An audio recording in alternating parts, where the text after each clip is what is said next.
हामीले मेन ल्याएको बाटो छ, कृषिमा छ, स्वास्थ्यमा, भौतिक संरचनामा हामीले काम गरेका छौँ र यो 81 मै 78 79 80 मै यो प्रशासनिक भवनमा यो कम्प्लिट गरेर सरेका थियौँ। अनि त्यसपछि गत वर्ष हामीले बजेटबाट करिब 22 किलोमिटर पिच पनि गर्यौँ र कृषिमा 800 जति किसानलाई मोटर निःशुल्क वितरण गर्यौँ र अहिले पनि बोरिङ पाइप हेर्दै हुनुहुन्छ, त्यो पनि 800 नागरिकलाई हामी र 2500 नागरिकलाई स्वास्थ्य निःशुल्क बिमामा भोकरा नर्सिङका 8 वडाबाट हामीले 2500 नागरिकलाई निःशुल्क स्वास्थ्य बिमा हामीले जोडेका थियौँ र त्यसबाट लाभान्वित पनि भए। 22 किलोमिटर त पिच गरिसक्यौँ हामी र किसानहरूको लागि भोकरा र नर्सिङ मिसाएर दुईटा गाउँ विकास मिसाएर भोकरा नर्सिङ गाउँपालिका बनेको रहेछ र नर्सिङमा एउटा पशु भेटनरीको 5 कोठे भवन हामीले नर्सिङमा बनायौँ र त्यही भवन 2 नम्बर वार्ड भोकरामा बनायौँ। त्यसरी र स्कुलहरू 2 वर्षदेखि शिक्षामा पनि भोकरा नर्सिङले 4टा विद्यालयलाई नमुना विद्यालयमा सूचीकृत गरे।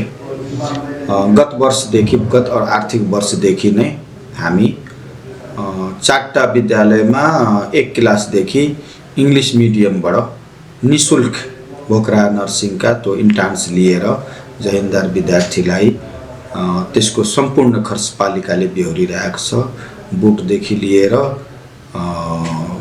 उसको टाई, उसको युनिफर्म, उसको ब्याग, टोटल खर्च पालिकाले बेहोरिरहेको छ। त्यसरी शिक्षामा र भोकरा नर्सिङ गाउँपालिकामा 79 मा म निर्वाचित भएपछि भोकरा नर्सिङ गाउँपालिकामा एसी को सेन्टर थिएन। यहाँका विद्यार्थीहरू त्यतिखेर मधुबन बरा क्षेत्रमा जुन छ, कोशीमा, इनरवामा त्यहाँ गएर एसी को सेन्टर हुन्थ्यो। त्यहाँ भाडा लिएर यहाँका नानीहरू गरेर त्यहाँ एसी को परीक्षा दिन्थे।